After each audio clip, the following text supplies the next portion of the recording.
ঠাকুরের আতুল চরণে প্রণাম জানিয়ে, আরাধ্যা জগজ্জননী বড় মায়ের আতুল চরণে প্রণাম জানিয়ে, পরম পূজ্যপাদ বরদার চরণে প্রণাম জানিয়ে, পূজনীয় আচার্যদেবের চরণে প্রণাম জানিয়ে সকলকে আমার রানন্দিত জয়গুরু বলে আলোচনা প্রসঙ্গে অষ্টম খণ্ডে 21শে আশ্বিন মঙ্গলবার 1353 সাল। স্থান দেওঘর, বড়াল বাংলো। সম্প্রতি এখানে 23তম ঋত্বিক অধিবেশন অনুষ্ঠিত হলো। শ্রী ঠাকুর দেওঘরে আসার পর এখানকার এই প্রথম ঋত্বিক অধিবেশন। বেলা আন্দাজ 10টা। শ্রী ঠাকুর আম গাছের তলায় পশ্চিমাস্য হয়ে চৌকিতে বসে তামাক খেতে খেতে গল্প করছেন। এই সময় এখানকার আবহাওয়া খুব ভালো, না ঠান্ডা না গরম।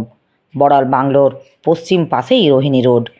রোহিণী রোডের পশ্চিম দিগন্ত বিস্তৃত ঢেউ খেলানো মাঠ, তারই মাঝখান দিয়ে বয়ে চলেছে শীর্ণ দরোয়া নদী। নদী, মাঠ, রেললাইন পেরিয়ে দূরে অটল প্রহরীর মতো দাঁড়িয়ে আছে ওই ডিগরিয়া পাহাড়।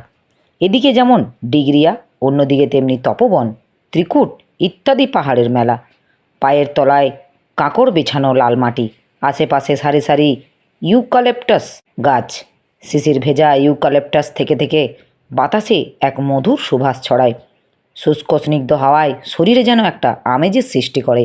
ভালোই লাগে এই আবহাওয়ায়। শ্রী ঠাকুরও আগে থেকে ভালোই আছেন এখানে এসে।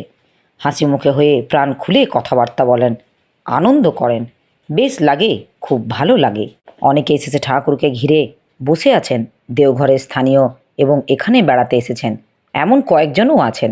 শ্রী ঠাকুর কথা প্রসঙ্গে বললেন, মানুষগুলি যদি পরস্পর বিচ্ছিন্ন হয়, একের অপরের জন্য দরদ ও দায়িত্ববোধ না থাকে, তাহলে ব্যক্তিগতভাবে প্রত্যেকেই যতই ধনী, মানি, গুণী, জ্ঞানী হোক না কেন, প্রত্যেকেই সমানভাবে অসহায়। এমন এমন সময় আসে যখন সংহত ও শক্তি সম্পুষ্ট সুগঠিত জনবল না থাকলে ব্যক্তিগত কোনো ক্ষমতাই কাজে লাগে না। পরাধীন থেকে আমাদের সবচেয়ে বড় ক্ষতি হয়েছে। এদিক দিয়ে যে আমরা মানুষের কদর ও সমাজ সংহতির অনিবার্য প্রয়োজনীয়তা সম্বন্ধে একেবারে বেহুশ হয়ে গেছি। এই বোধই যেন বোবা হয়ে গেছে, বুঝে গেছে। আগন্তুক একজন বললেন, আমাদের সাহসেরও অভাব ঘটেছে। শ্রী ঠাকুর সাহসের সঙ্গে সহ আছে। মানুষ যখন বোঝে যে তার সঙ্গে তার পিছনে আরও অনেকে আছে, তখনই তার মনে সাহস জাগে।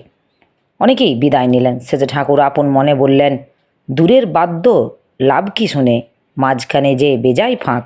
শ্রী ঠাকুর রাত্রে কেষ্টদা, সুশীলদা, মন্থদা, প্রমোদদা, বিপিনদা, সুবোধদা প্রভৃতি সহ বড়াল বাংলার ভিতরে ঘুরতে ঘুরতে কয়েকটা অশ্বত্থ গাছ ও আম গাছের তলা দেখিয়ে বললেন, ওই সমস্ত জায়গায় বসার জায়গা করে যাজনের আড্ডা করতে হয়।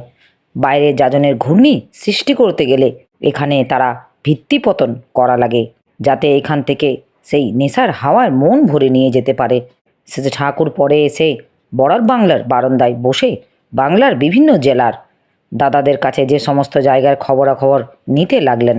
সব কথা শুনে শ্রী ঠাকুর বললেন, সৎসঙ্গী এবং সেই সঙ্গে সঙ্গে অন্যান্যদেরও খোঁজখবর রাখবে। কেউ যাতে বিপন্ন না হয় সেদিকে লক্ষ্য রাখবে। সংকটজনক অবস্থা যারা আছে তাদের অপেক্ষাকৃত নিরাপদ স্থানে এনে রাখবে। দীক্ষিতদের সংখ্যা যাতে বাড়ে তা করাই চাই। প্রাণ বিপন্ন এই বোধে যা করতে হয় করবে। কয়েকটা মানুষ পাগল হলেই যথেষ্ট। নিত্য 5 টাকা করে ইষ্টবিধি করতে পারে এমনতরো 25,000 লোক ঠিক করতে হবে। তাছাড়া প্রত্যেকে তার কর্মশক্তি উপার্জন ক্ষমতাকে বাড়িয়ে সর্বোচ্চ পরিমাণে ইষ্টবিধি যাতে করে তার ব্যবস্থা করতে হবে। ইষ্টবিধি এমন একটা জিনিস যাতে পুরস্কারের সঙ্গে দৈবের সম্মেলন হয়। এই দুদিনে শুধু দৈব বলে হবে না, শুধু পুরস্কারেও হবে না। এই দৈব ও পুরস্কারের সম্বন্ধিত প্রভাবকে বাড়িয়ে তুলতে ইষ্টবিধি সম্বন্ধে আরও বেশি আগ্রহ ও একাগ্রতা সহকারে প্রচেষ্টাপরায়ণ হওয়া লাগবে। তাছাড়া এর ফলে তোমাদের সমবেত অবদানের ওপর দাঁড়িয়ে মানুষকে বাঁচাবার জন্য অনেক কিছু করা যাবে।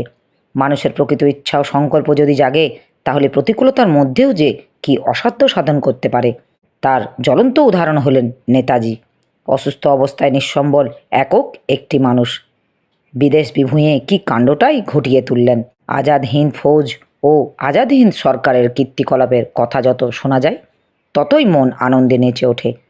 তোমরাও যদি পরমপিতার ইচ্ছা পূরণের জন্য, লোকের কল্যাণের জন্য পিছুটান ছেড়ে সর্বস্ব পণ করে লাগো, তাহলে তার দয়া অসম্ভব সম্ভব হবে। আমার এই আলোচনা প্রসঙ্গে কিছু ভুল ত্রুটি হয়ে থাকলে আপনারা আমায় ক্ষমা করবেন। উপস্থিত দাদা, ভাই, বোন, মায়েদের আমার আনন্দিত জয় গুরু।